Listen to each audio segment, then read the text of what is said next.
In this video, I'm going to walk you through the materials preparation for lesson 1 of C1.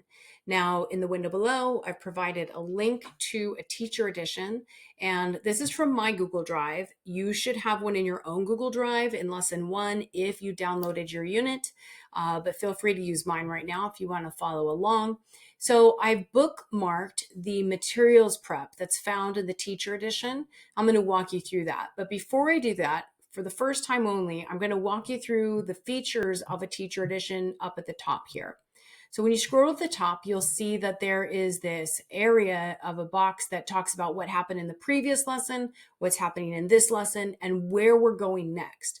This is important to figure out kind of coherence. Where have we gone, or where are we coming from? How do we connect it? And where are we going? You don't want to give away ideas too early because they might come in a later lesson.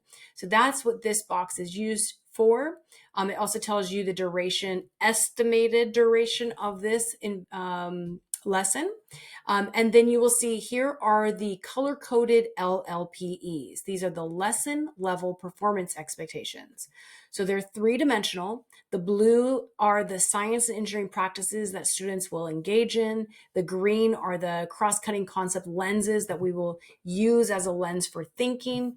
And then the orange are the science ideas that we're developing. And I just want to point out, these are earth science ideas. When we get to the chemistry ideas, they're going to be physical science orange ideas.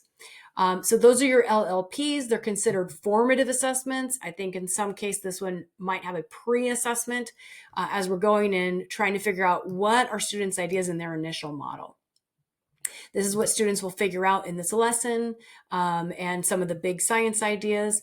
You will see that we've got a learning plan snapshot. So this is a pacing guide, but let me tell you, like I said before, it's going to take a little bit longer than what's suggested. This is for somebody who's taught this unit before, has a really good understanding of how to use the different routines, like the navigation routine and the problematizing routine, and how to do consensus models. When you're good at that, you go faster.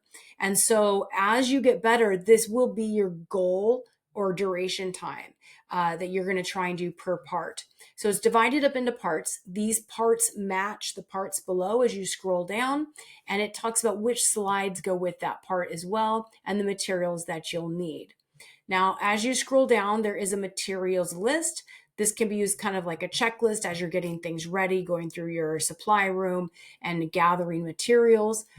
This one really does not have a lot of laboratory materials. It has mostly sticky notes, chart papers, and handouts. You also will need to play a few videos, so those will be found in this materials list. Now, I have linked you to come right to this materials preparation, which I will do in the lessons that follow. And so it always talks about, of course, reviewing the teacher guide, understanding what's in the lesson. Please do that. Making copies. I did provide you below on the handout some links to my copies of these, but again, download the unit so you have your own copies in your own Google Drive. It's open source, so you can edit these things. You can modify them. You can provide scaffolds. You can add an extra question. I know a lot of teachers that make quite a few changes to their handouts to make it flow the way they need to in their classroom. And then you will see that there's 3 YouTube videos. Make sure they play. There is an extra video that is in native language, the Creole language. And so you can use transcripts to help with this, or anyone who struggles with auditory processing, there are transcripts you can provide. Now, so handouts, print out your handouts, chart paper posters. Now, you don't have to use chart paper. They are definitely useful in some instances.